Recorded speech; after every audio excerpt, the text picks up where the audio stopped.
Hello, this is Dr. Do again. This video is outside of medicine. Continue to read the Iliad by Homer. I'm going to continue to read. The troops hung on his words and took his orders. Out they rushed, the sentries in armor, forming under the son of Nestor, Captain Thrasymachus, under Ascalaphus, Iomenus, sons of Ares, under Meriones, Aphareus, and Deipyrus, under the son of Creon, trusty Lycomedes, 7 chiefs of the guard, 100 under each, fighters marching, grasping long spears in their hands, took up new positions between the trench and rampart. There they lit their fires, each man made his meal. Meanwhile, Marshal Agamemnon led his commanders, a file of senior chiefs, toward his own lodge and set before them a feast to please their hearts. They reached out for the good things that lay at hand, but when they had put aside desire for food and drink, the old man began to weave his counsel among them. Nestor was first to speak. From the early days, his plans and tactics always seemed the best. With good will to the chiefs, he rose and spoke.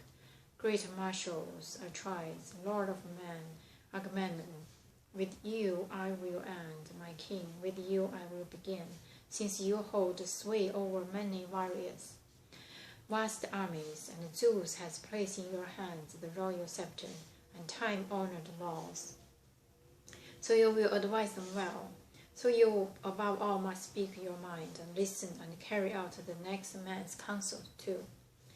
Whenever his spirit leads him on to speak for the public good, credit will go to you for whatever he proposes.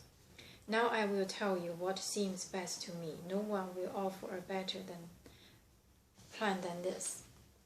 The plan I will retain, and I have been forming, well, for a good long while now, from the very day that you, my illustrious king, infuriated Achilles. You went and took from his tent the girl, Briseis, and not with any applause from us.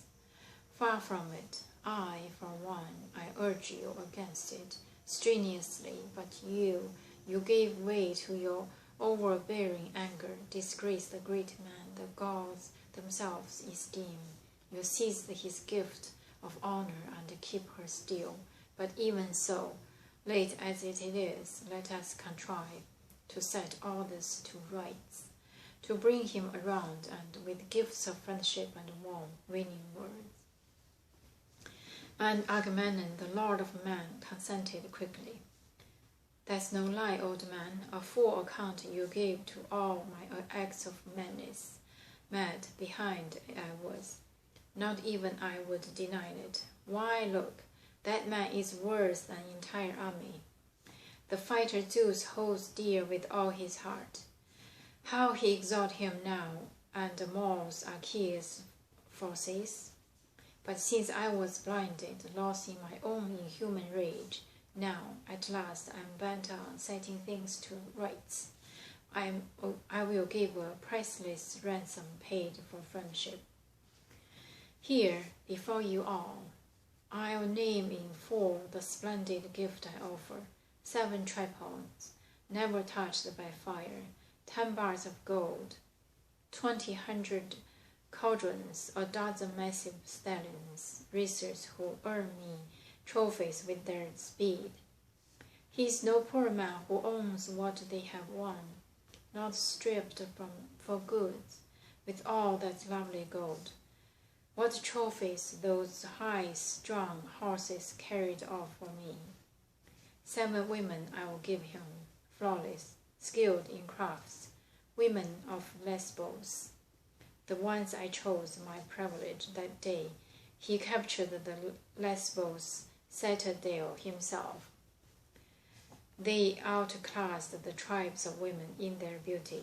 These I will give, and along with them will go the one I took away at first, Briseis' daughter, and I will swear a solemn bind the oath in the bargain.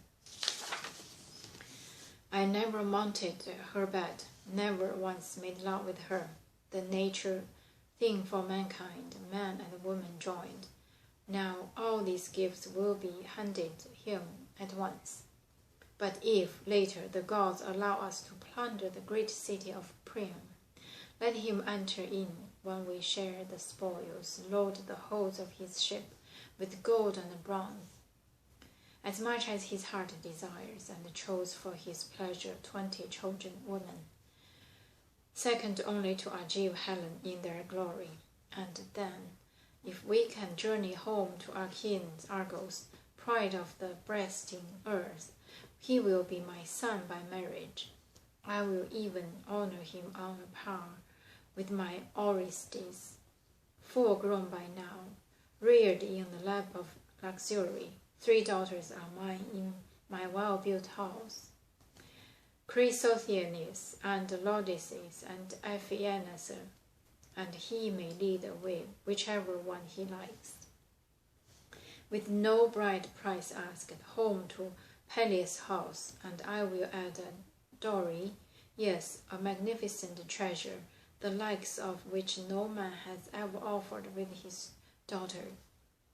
7 citadel I will give him, filled with people, cardamel, anope, and grassy slopes of ire.